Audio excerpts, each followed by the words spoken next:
Maayong buntag sa tanan. So today is a wonderful day.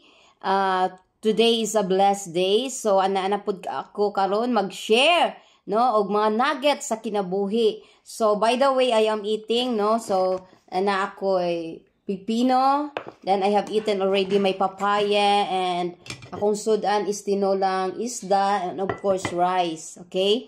So before anything else, gusto lang nako muna na aghaton, gusto lang muna ako na encourage na ayaw kabalaka bisa unsay mahitabo sa atong kinabuhi as long as Jesus is with us, no? Sa matag buntag pagmata nato dili ta malimot og ampo og pasalamat sa Ginoo, no, na buhi pa ta bisag wala kay tay dagko na panalangin na nadawat, no, wala tay mga millions na nadawat, but then the mere fact that we are breathing, no, na naginhawat ta, that is truly a blessing from the Lord. Kay mintras na ikinabuhi kumbati lang ta, no, mintras na ikinabuhi kumbati kay kung unsa matong hingyap, kung unsa matong desire sa atong kinabuhi, mintras na ginhawat ta maabot ra gyud na, makabot ra gyud na nato pinaagi sa tabang sa Ginoo. Okay, so ayaw kabalaka kung unsa may mga imong giatubang karon, ayaw gayud kabalaka, salig lang yun sa atong buhi na Dios kay naa siya, no, mutabang siya kanimo. So have a good day, have a wonderful day,